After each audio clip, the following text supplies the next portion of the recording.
விடாமுயற்சி நிச்சயமாக ஒரு பலனை கொண்டு வரும். கிளென் கன்னிங்ஹாம் என்கிற ஒரு மனிதனை குறித்து நீங்கள் கேள்விப்பட்டிருக்கிறீர்களா?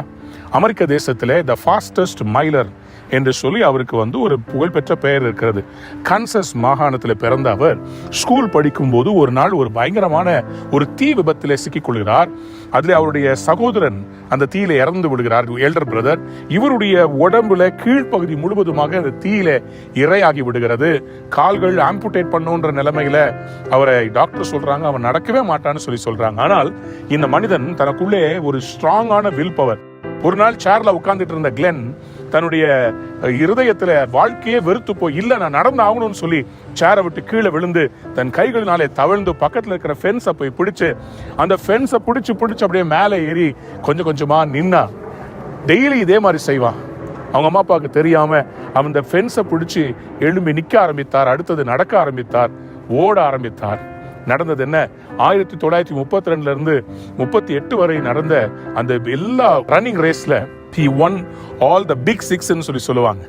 அத்தனை போட்டிகள்லயும் நம்பர் 1 வந்திருக்கிறார். அண்ட் பெரிய ஒரு ரெக்கார்டை அவர் செய்திருக்கிறார். இது ரொம்ப ஆச்சரியமான காரியம். என்னன்னு சொன்னா, நடக்க முடியாதுன்னு சொன்ன ஒரு மனிதன் அவருடைய விசுவாசம் கர்த்தரை நடக்க பண்ணுவார், கண்டிப்பா நான் நடப்பேன்னு சொல்லி டாக்டர்களால கைவிடப்பட்ட கால் அழுகி போன மனிதன் பாருங்களேன், அவர் எப்படி வெற்றி பெற்றிருக்கிறார் என்று சொல்லி அமெரிக்காவில் அவரை அயன் மேன் என்று அவரை அழைக்கிறார்கள். கன்சஸ் அயன் மேன் என்று அவரை அழைக்கிறார்கள். 1936 வருடம் நடந்த ஒலிம்பிக்ஸ் போட்டியிலே அவர் இன்டோர் டைட்டில்ஸ் அத்தனை, அதாவது 100 மீட்டர்ஸ், 200 மீட்டர்ஸ், 400, 800, அந்த பிக் 6 எல்லாத்தையுமே அவர் கோல்டு மெடல் அடிச்சிட்டார். அன்பார்ந்த பிள்ளைகளே, இன்றைக்கு உங்களால் எது முடியாமல் இருக்கிறது என்று யோசிக்கிறீர்களோ அதை கர்த்தர் செய்து முடிக்க உங்களுக்கு கிருபை தரப்போகிறார்.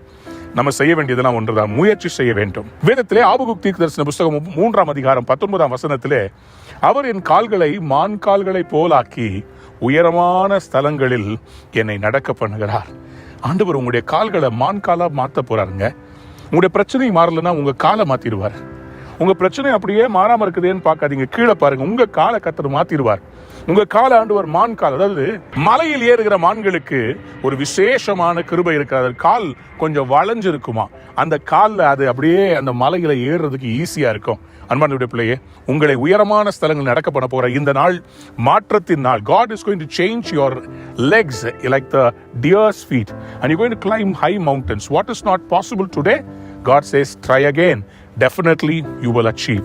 எப்படி கிளென் கன்னிங்ஹாமை ஆண்டவர் வேர்ல்ட் ஃபேமஸ் ஃபாஸ்டஸ்ட் மைலர்னு சரித்திரம் படைக்க வைத்தாரோ, உங்களை எல்லாருக்கும் முன்பாக சரித்திரம் படைக்க. You are a history maker. God bless you. Have a wonderful day.